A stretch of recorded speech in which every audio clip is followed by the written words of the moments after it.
one nation, under God, indivisible, with liberty and justice for all.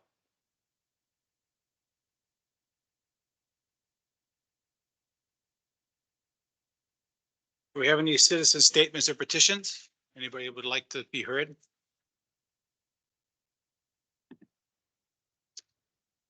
Hi. I am. I mean, I don't know if this is the right place to do it, but I just wanted to mention that the town cleanup is this Saturday. And it's from Saturday through May 5th. And people can find information on the town website. And it's easy, just pick up a bag at Custom Home Realty and pick a street online on the town website and participate. And if anybody walks or runs, they know that the roads are really dirty and really needed. So please pass the word along. And you know how long of a tradition this has been? I don't You know, have it's any been a long idea? time. I Right? don't know. I think, well, let's put it like this. I remember going to the town cleanup when I was a Cub Scout. It's a long time ago then. Right. And I'm pretty sure it was continuous every year, right? Yeah, I mean, All the motorists know, and most of them seem to slow down, and the police take care of the rest of them. So, yeah. It's been a long time. all right. Thank you very much for that. And it must be, it's on the town website, right? On the. Yes. On mendonma.gov. Yep. Thank you very much. Anyone else?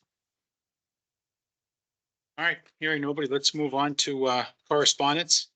I know we have we had an email from electricity aggregation with an update on the compliance filing. And I know we have somebody, I think, from the organization in the room, and then somebody also here remotely. So, sir, if you want to come up to the table and introduce yourself again, and then give us an update instead of me reading this long email and the 7 attachments. That would be terrific. Good evening. My name is Mark Capadona with Colonial Power, the aggregation consultant for the town of Mendon. So really all you have in front of you is the changes that the department has asked for the plan. So all of those changes have been kind of cascaded through the document. It's been filed. I can tell you that I expect an order, which is going to sound strange to you because you've been sitting quite patiently for the last 4 years now. At this point, we expect something in the next 4 to 6 weeks. So that at that point, we would come back, speak to Ann and the Energy Committee, and they've made a recommendation, kind of show you some indicative pricing, and then who's ever sitting in the chair of making that decision, for the select board would sign off if the town decided to move forward. This is just perfunctory. There was some direction from the town on how they want to proceed, cascaded those changes through, and now we just wait for a decision. We have been told this isn't a surprise for the department. We talked to them first. They're okay with the language. They just need to craft an order and get something out. Anybody have any questions at this point? Excited to hear a short timeline. Yeah, I would agree. I would. We say short timeline is still going on, but I do expect that you'll get something in the affirmative shortly. Great.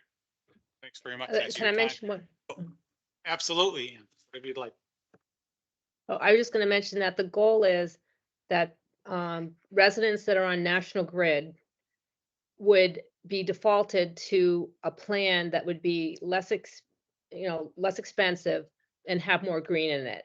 And then people, if they didn't want to have the less expensive, more green plan, could always opt out. And they could also opt into more green, renewable energy. And anyone that has another kind of plan would just stay in their plan. It's only the people that are in the basic National Grid. What is the process for opting out, Ann? I don't know, Mark, can you answer that? So yeah, so the process is very simple. So before the program ever starts, everyone in town that's on basic service is going to receive a mailing.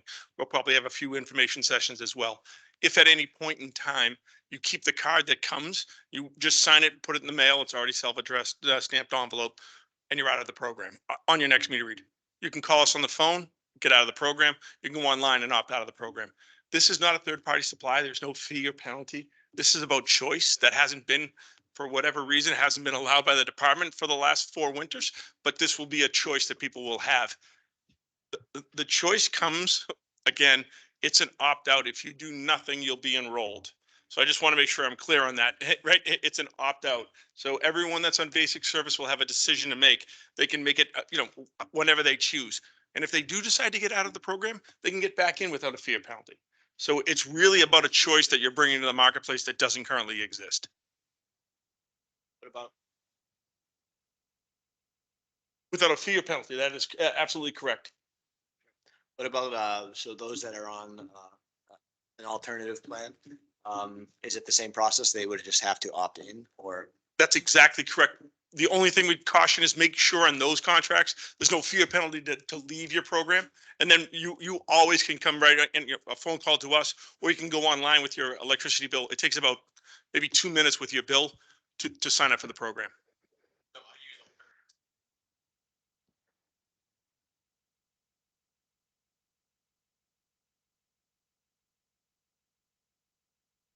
So actually, the way it would work, if you wanted to, as long as you knew there was no fee or penalty, you could just opt into the program and that would send an automatic drop to your current supplier. Yeah, this kind of seems how it works when I'm switching suppliers. I just need to sign up with a new one and then they say, oh, you signed up with a new one. You cancel your old. That is correct. It would work identically to that. Cool. Thank you. I just think if we You go want- ahead with this, we want to make it perfectly clear to residents what that process is and where to go. Cause the card's good, but if we can opt out at a later date or opt in at a later date and you're talking about going online, we need to really spell that out for everybody. If we move And ahead. we're here to do information sessions in that letter that comes, there's all notification about how you do that. It's not just an opt-out card. It has a whole notification that comes with that. I also think we want to do something on the website. Provide links to Yeah. appropriate places. You know. Right, once we get to that step, I already talked to the town clerk about putting something up in rotation on the homepage. So people are aware of it. The mailing is coming, or the mailing came. And this is what. Have something in the newspaper, mention it here at the select board meeting. Those guys, however we can get the word out, we're willing to do it. Did you say you do information sessions also? Absolutely. So, I mean, I know, at the senior center, there are often people who are interested and that, it strikes me that that would be a good outreach opportunity. That's where we actually did one the last time the program was up and running. So I expect to be down there again. Thank you very much. You're welcome. Thanks. Have a great evening. We appreciate you always coming out. Oh, right up the street. Happy to do Oh, it. All right. Thank you for your time tonight. Thanks again. All right, item 4, consider reopening the ATM warrant to add an article. We're going to pass over that. Also, actually, while we're passing over, number 7, discuss posting principal assessors position. I've received an update from town council that she's not done yet. She said that the original case law that is articulated is from 1996, and she's still working through it. And she asked that we revisit this after the ATM, because she got other things on her plate as well. So that was the call that I got today. So there's really nothing to update about this. So we're going to pass over that one too, but I just wanted to let everybody here know. Sure. Long as it's not a posting, right? As long as it's not a posting for a job, right? Right. Right. All right, well, come on up. You can read it right into the microphone if you like. Probably be better to do that, easier for everybody to hear.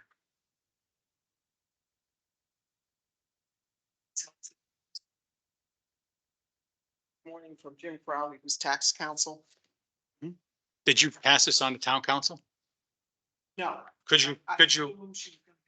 Yeah, well, if you could, anytime you get anything like an email like this, in this issue, it would be good for you to pass it on to town council and the board electronically. Oh, okay, fine. It just reiterates that he agrees with the opinion.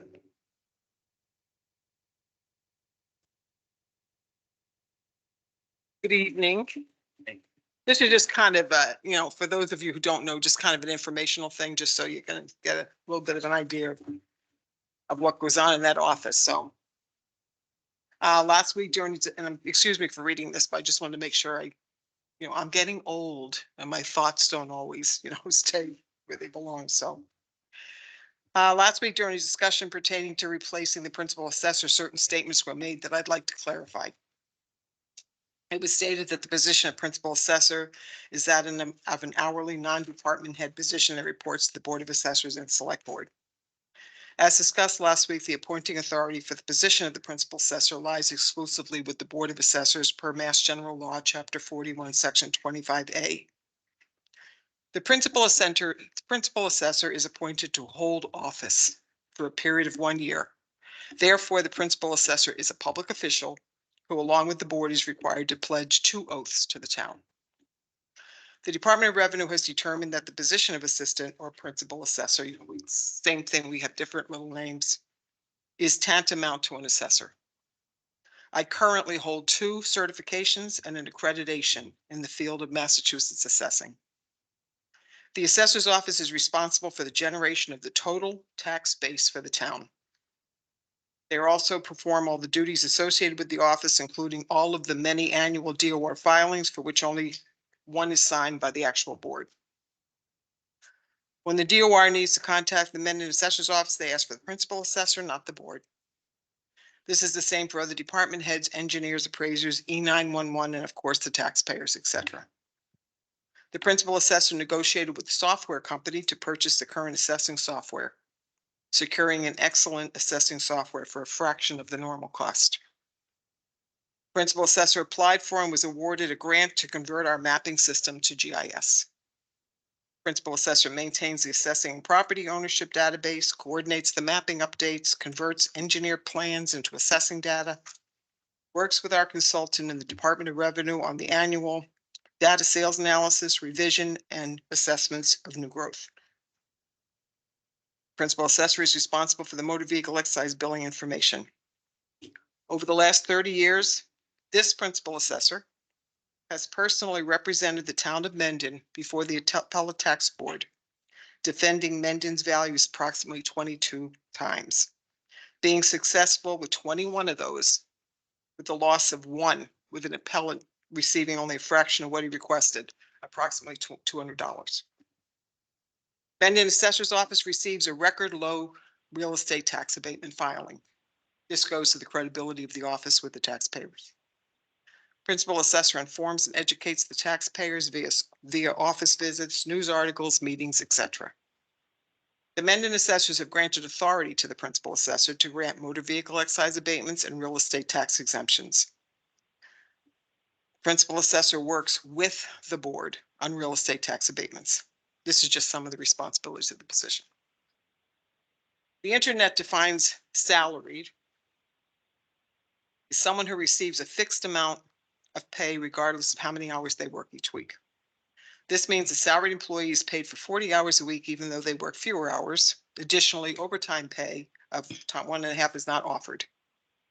I offer this language. Principal assessor is required to devote the amount of time necessary to effectively, professionally, and diligently discharge the duties of the position and manage the affairs of the assessor's office. This, the select board put in the contract.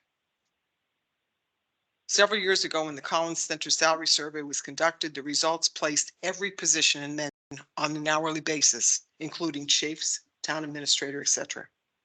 This is the same chart being utilized by the union. This does not equate to someone being an hourly non-department head position per some of the contract's language. While the Board of Assessors is responsible for the office, they do not supervise the operation of or activities. Instead, they work with the principal assessor to ensure a successful operation. This position being in the union has created misunderstandings with various select board members over the years. I would respectfully request that my successor not be subjected to the confusion and the select board release this position from the union, ending the confusion and allowing the assessors to do what the law has charged them with. As the DLS has opined, Mendon has the benefit of a well-run assessor's office for the last 30 years. The Board of Assessors will strive to continue that run and should be celebrated and supported for same. Thank you. I appreciate listening. That felt good. And copy your letter, please. Of this statement? Yeah, I need it for the minutes. Sure. And just in the email that I thought you were going to read was something that you sent to James Crowley from the DOR. He's a tax counsel. Right. It says approximately a year or so ago, I contacted you and inquired about the attached letters of validity. At that time on the phone, you advised it looked valid to you. And then you say, I'm retiring August 1st. And again, congratulations. And the Board of Assessors wishes to replace me, but is having issues with the select board as to who has the authority. And his reply was, Gene, the attached letter you sent me is very well written and thoroughly explains the statutes. I don't believe there have been any amendments in the related statutes that would change your opinion. And again, I think the issue a year ago was that your position as the principal assessor is in the bargaining unit contract. And the suggestion was there was a 6-month period where it was opened if it was going to be negotiated out, and it was never acted upon. Well, I checked with the union rep and they advised me that your town administrator at the time told them that the select board did not wish to release that position. Right. And that's fine, but I can tell you that I was here then, and that's not accurate. Further, like it says, he replied back and said it's well written and there haven't been any amendments. And again, as you're aware, last week we asked counsel to look into it. She said she would review it and give us an update in a week. But she's not done yet. And she gave us that update. So I appreciate your letter. But I don't think there's anything else to discuss at this point. And again, thank you very much. Thank you for all of your work. All right, let's move on to approving the fiscal year 25 budget.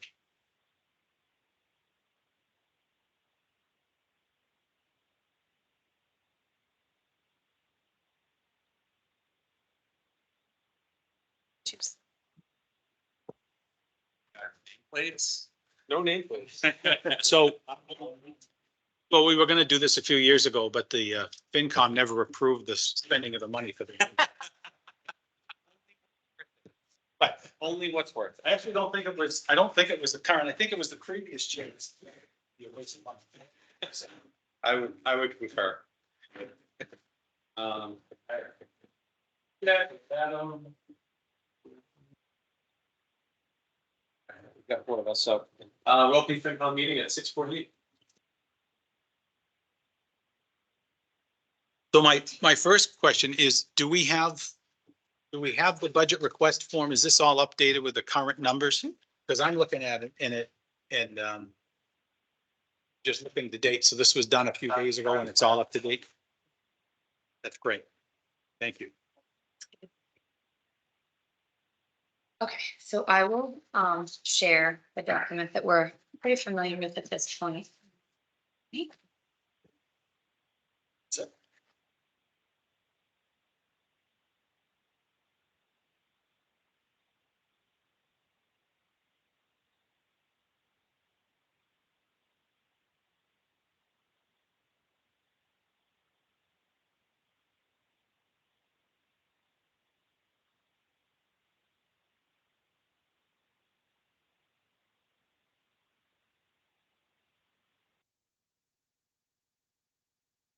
It is.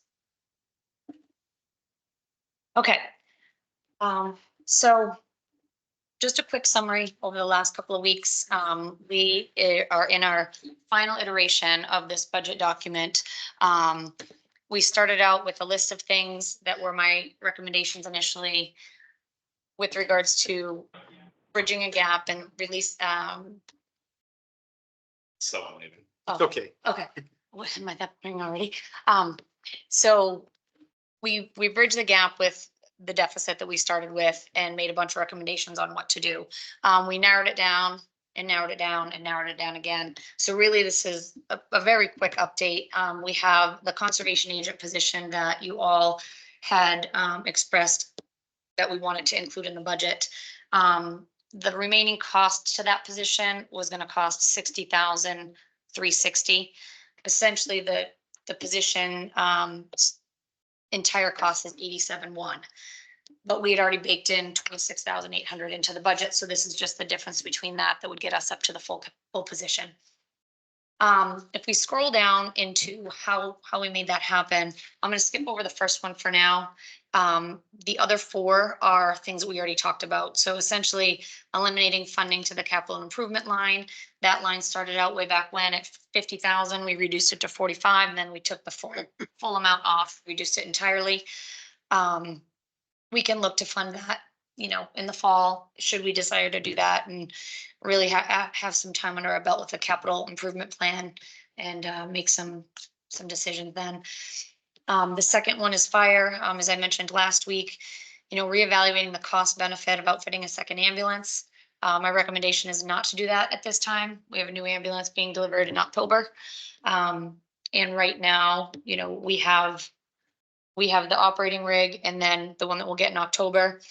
I'm level funding contract services as well, because that increase of 8,000 represents, you know, additional medical supplies, additional contracted services in order to maintain the equipment in both ambulances. But if we only have one on the road, what my explanation, I didn't get a chance to connect with Jason. He's at a conference all week, but what I would have explained to him is that should there be an issue that arose with this brand new ambulance in November, and it, God forbid, got in an accident, something happened.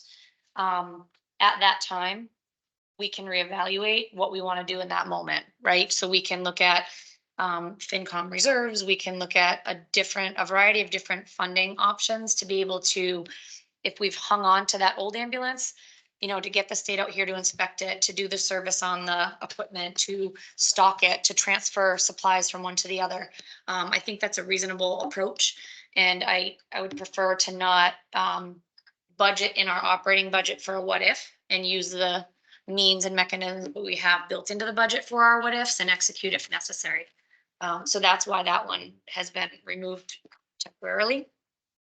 When I say temporarily, I just mean we can revisit the idea of a second ambulance when cost benefit analysis has been done and the board makes a decision that it's a good idea to run two rigs.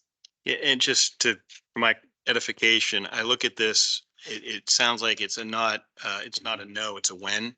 So we're not even have a second ambulance until, you know, the second quarter of the next fiscal year. Can we, you know, save this 8,000 now? Can he run hard on his budget? So I don't think it's that we probably won't outfit it. I think it's just Yeah. not a requirement now. Well, and further, I think, don't we usually have free cash numbers in a perfect world sometime in September, right? Yeah, a little bit. Yeah, September. Right? Yeah. And the ambulance is supposed to show up when? I think in October. So So just to be clear, this is above and beyond equipping the primary ambulance. Oh, I get that. No, I know that, So my but that's recommendation- budget. But Right. that's right. That's So what I'm budget. gonna say though, is my recommendation is to not have a second ambulance and look to trade the other one in, or keep it as a backup and then do exactly what you guys just said.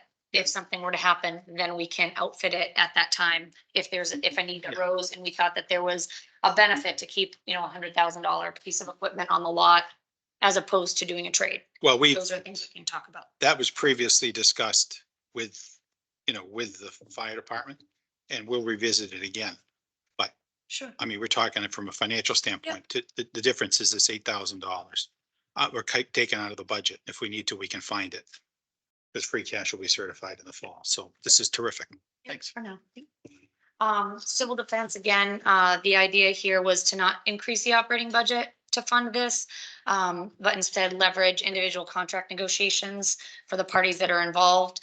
That's one of the things that I had noted also in the email that I sent to everybody, that's sort of an option down the road. If, you know, I had heard that there was interest there, that we didn't want to wipe it away altogether. However, if you should decide to do that, fall STM would be the time, or looking at folks' contracts. Board of Health, we discussed that last week as well, and sort of skinning down that request a little bit. And that number was adequate based on my conversations. And the Board of Health bought in on that as well. Yep. Right. Thank you. Well, and let me say, the my counterparts and their job to sort of educate their board, but yes, I didn't speak to every single board member, no. But I did speak to the agent who is sharing with the board, and I Yeah. would have heard now if there was. Well, some that's pushback, perfect. but- All I was getting at is you didn't do this in a vacuum. No, You gosh, reached out to no. them and got their Yeah. buy-in to it, right? Yep, and then, so the other thing, so we'll go back to the top, so the Conservation Commission position. As I mentioned before, we have already funded a portion of it, in the operating budget. This 14,860 is the amount that I asked the commission to come up with regards to using the wrapped funds, as well as any revolving account monies that they could put towards the support of this position. So ultimately, my recommendation to that board was that we bring Isabella on 40 hours. We make this position 40 hours, with the idea that 30 hours is conservation and 10 hours is sustainability. And if Ann is still on, Ann, this is what I wanted to talk to you about earlier. But the idea is that the first step, as Ann explained to us, in order to be a climate leader community, was to have someone on salary at, 10 hours added to a position that could allow us to file or petition for more grants under the green communities. So it's kind of a win-win. And so this 14,860 is nice because the idea is conservation, looking in their budget to be able to do this, but also should we secure a grant, they can kind of pay themselves back, if you will. So it's sort of a win-win in my mind that we can fund the position, full-time. Our safety net, again, if you will, operating budget wise, is that the onus is going to be on the department to find the extra or, the full set of hours. And then potentially that sum could be repaid via a grant. But we're not committing something, hoping to get the money, and then what do we do if we don't? So that's the approach there. So if you add up all of the final budget adjustments, you'll see that it nets out to the top, which gives us, a level funded budget for FY25, considering everybody's inputs. And so we're level funded at 23,980,888 in revenues, which represents about a 2.8% increase over last year. And then the expenditures match. The only other, let's go ahead. Yeah, no, I just want, with the Concom, I look at this similar to what we did with the library last year, incrementally bringing on, Mhm. like leveraging other funds, but we probably want to keep an eye on this for next year to see if we want to absorb it more permanently into the operating budget, so that any sort of revenues from the role, as we've talked about, we actually can see some increased Yeah. revenues to the general fund. Exactly. Right. Yep, exactly. Yeah, I think the incremental approach there is a good model, especially when you're trying to drop in an $87,000 position, and last year it was 10. That's a big swing for 1 year. So that's how we'll do it. And then the only other thing that I wanted to mention, and this goes back to the revision 2 that we had talked about, you all had expressed not wanting to use ARPA funds to renegotiate a lease payment to level fund sort of that contracted payment. So as you'll also notice in the email that I sent, I made pretty clear, like, in order for this to stay balanced, we need to make sure that come STM or when we renegotiate that contract, that we are able to put that sum of 22.5 towards that payment in order to keep that schedule. Mhm. So it's kind of hinging on that one required action. The civil defense thing is separate, but that's the one required action that you guys need to take.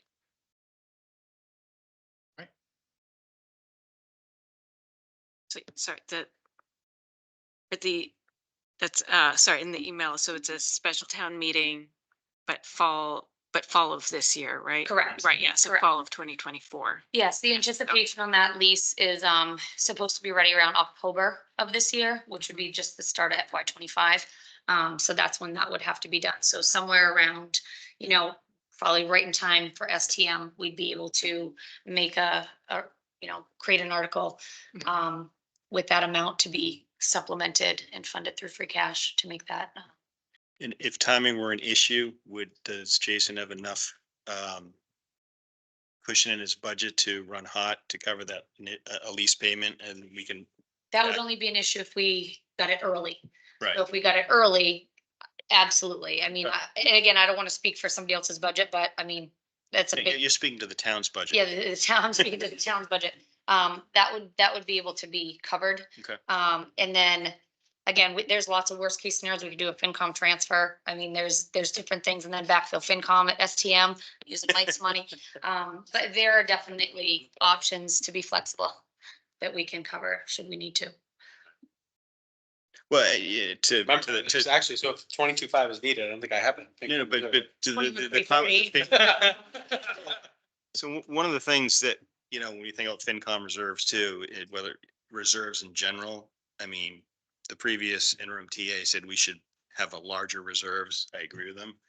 In fact, I think that when you look at the budget and some of the conversations I've been involved in, some of these budgets actually, the what if scenario, I think you used that term. A lot of people budget for what ifs. My preference is if you've got a what if, let's make sure the reserves can support a what if, but let's, you know, truth in budgeting to what you need operationally. I think that's a shift I think we need to start. Well, making. I think, I understand traditionally, that the number was set higher to begin with. But what we didn't do last year is we left it in free cash, right? Normally what we would do at the STM in the fall is move money from free cash into FinCom reserve. And we left over 300,000 in free cash, which, you know, we're dealing with that now and using it for the different articles. And that's essentially what you're talking about, Mike, is really truth in budgeting. We knew we had it. We just, is a different way to get at it. So, and then just find it within the budget that exists. So, but your point's well taken, and we're aware of that, and that's in the plan. So. Any other questions? And at this point, I would, Jack? Do you guys have anything? No questions here. Thank you. Okay, I great. just have one last comment, and it's just regarding next steps, and it's just regarding the budget book.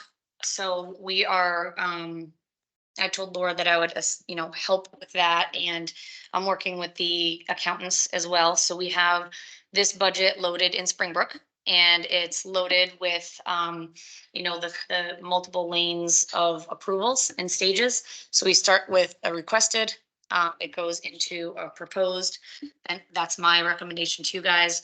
Once we finalize this, it'll go into an approved, and then it will go, that's what will go before town meeting. And then you'll see an adopted column, and that's what we start the FY with next year. You'll also see some legacy budget information, all within the new footprint of our software. So the budget book will look a little bit different this year as far as the reporting goes. But that will be, we'll be on target for getting out the door on Monday. good, as long as we provide all the information that we have in previous years in that book, which is, I think, exactly what you're describing. So everybody can read it and follow it. That's great. Thank you. All right, then, no other questions. I'd be looking for a motion to approve the FY 25 budget as presented. I move to approve the FY 25 budget as presented. Second, Those in favor? Aye. I. Bye. All right, thank you very much. Thank you, Jody. Thank you. Thank you. Are we gonna have any warrant article discussions? I know we passed over opening it up, but I don't know if we were gonna have any more discussions about amounts and. It's not, I know you and I talked about that.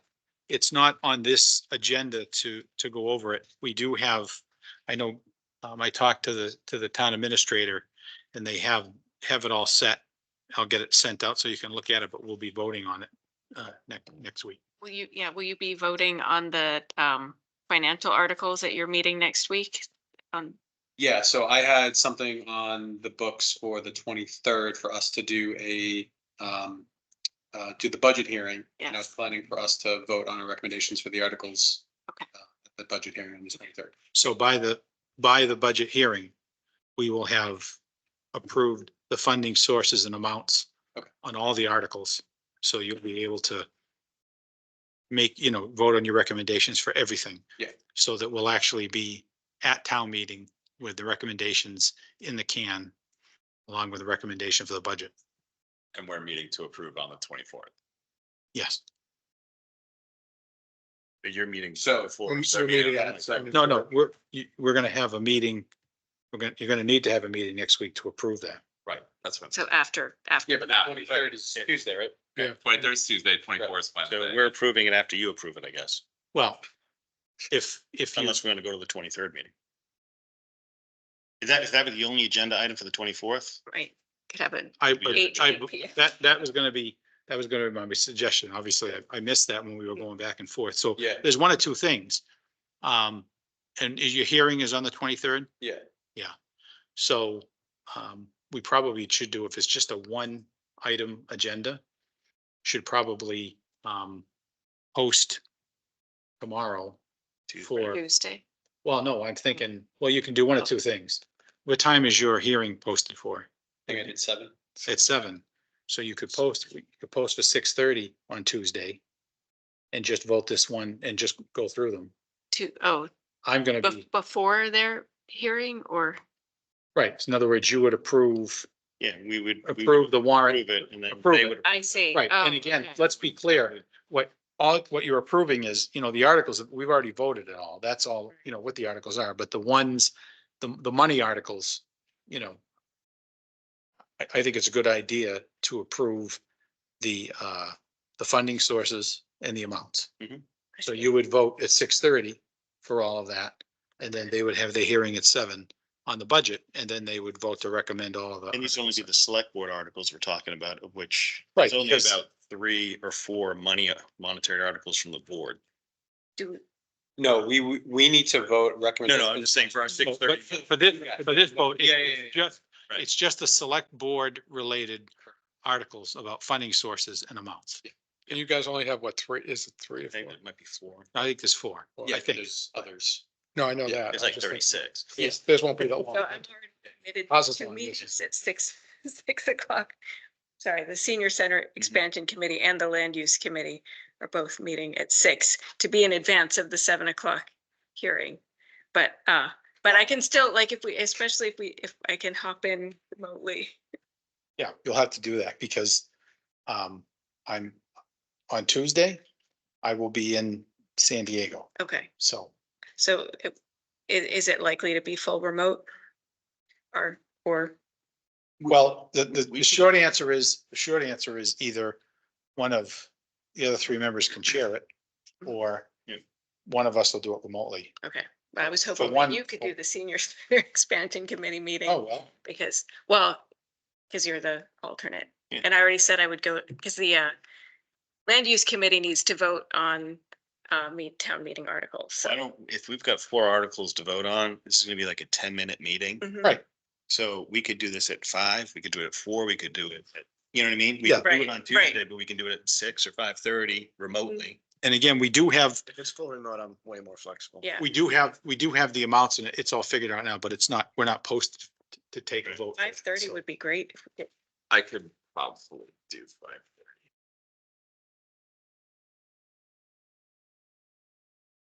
I can do 5:30. That's it. I can make that work.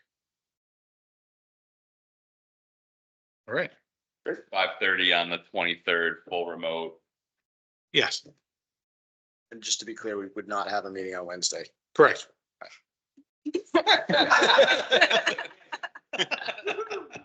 But I have a meeting on Tuesday, 3 meetings on Tuesday. That's what they're. That's they're okay. brief. Yeah. No, I'm, that That makes me a good meeting. All right, That works. let's go on to item 6, which is, do you want to close your meeting? Yeah, I was about to say, there's Sure. nothing else, right? So, Right. okay. Get a motion to close FinCom? I'll make a motion to close the FinCom meeting. Second. All those in favor? Aye. Aye. All right. Closed at 7:10. So Thank you.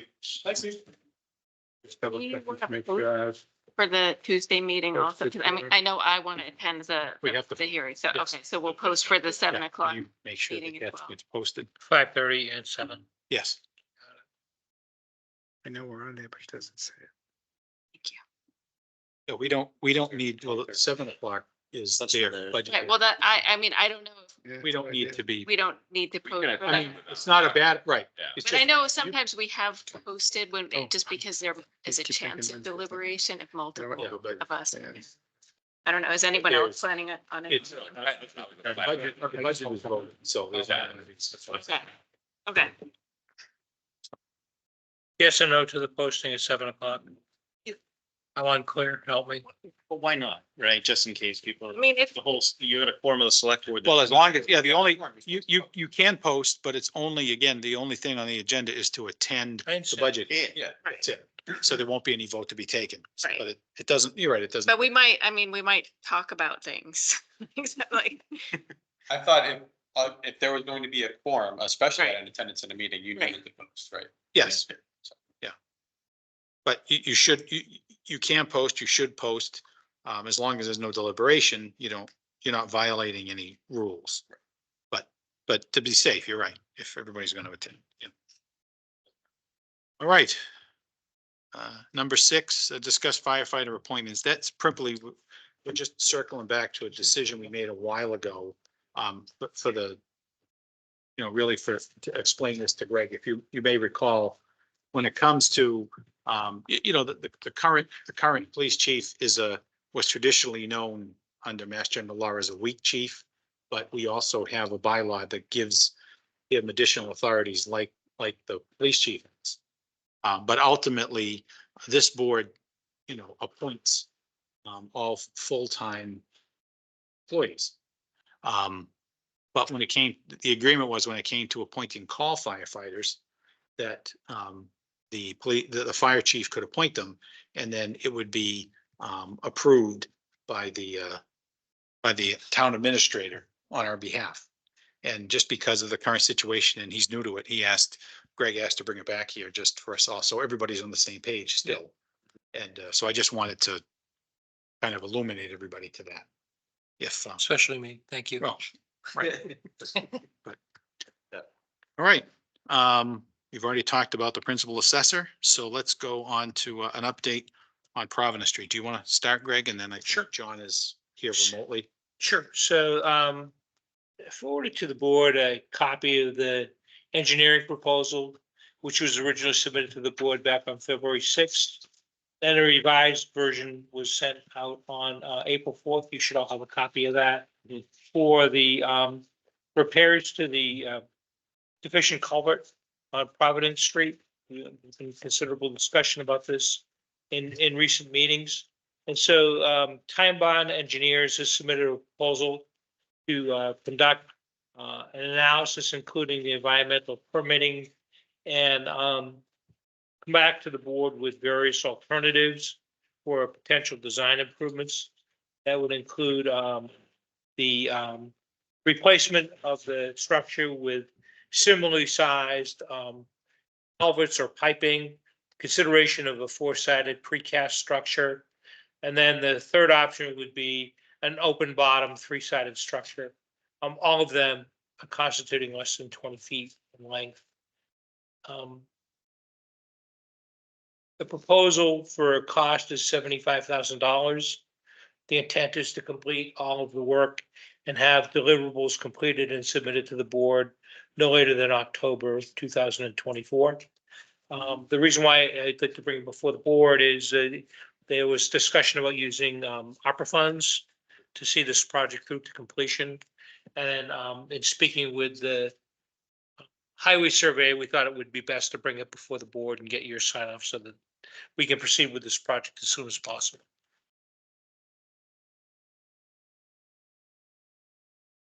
Any questions? So is the ask to increase, I know we already allocated ARPA funds in a somewhat lesser amount. I think it was like 55. yeah, Yeah. Is the ask to increase it to the 75 at this meeting?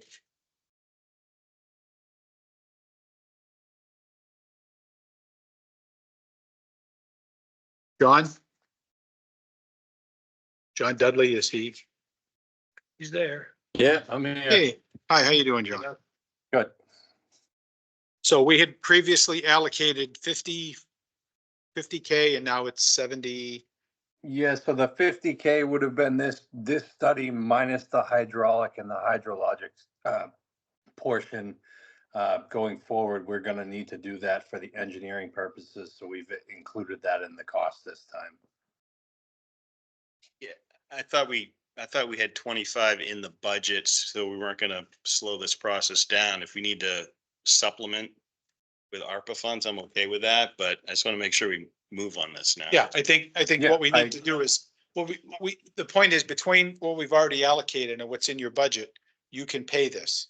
So as we move forward, if you need more, we'll move ARPA funds to backfill what we need to do. But right now, with the 50 you have and what's in your budget, you can move forward with this, right? Yeah, so this is not paid up front. This is paid in installments. If you look at that proposal, Uh-huh. as certain tasks are completed, they're gonna ask Right. for. We're gonna Right, give them supplemental funding through the ATM too. right. That's Right. exactly right. So, So you're fine. If you need, if you need us to sign the proposal, me to sign it, I'll sign it. No, I know, I think Greg had already signed Or, it. yep, I've already signed it pending. Right, well, that was, right, that was the discussion. yeah, so he's got plenty to get us into fall.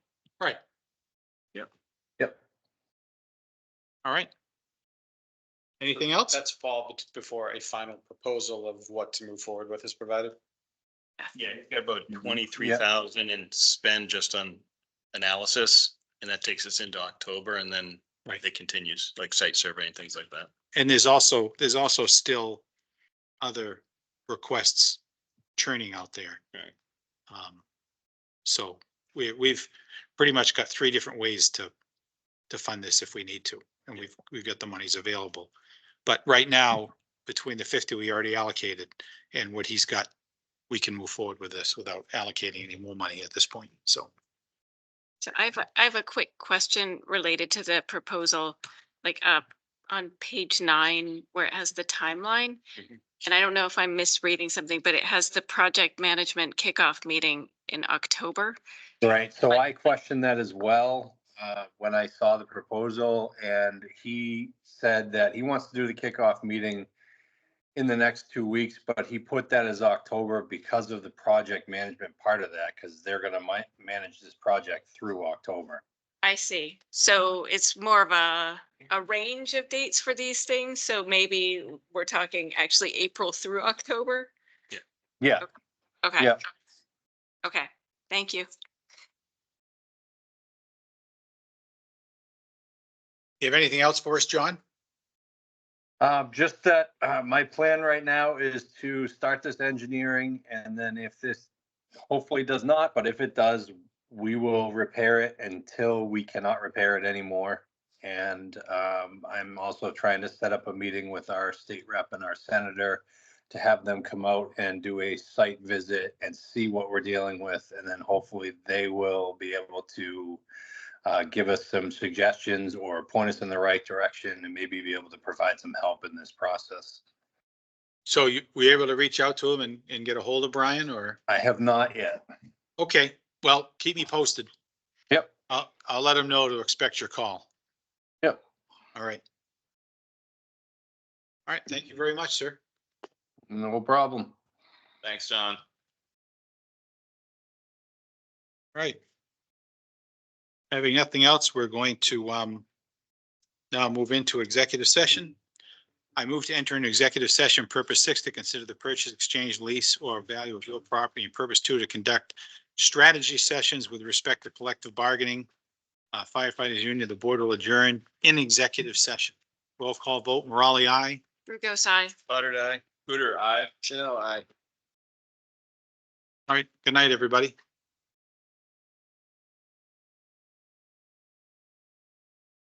Joe Proctor is gonna join us remotely. Yep. Bernie Proctor. Joe, I'm gonna transfer you Want to to? a room in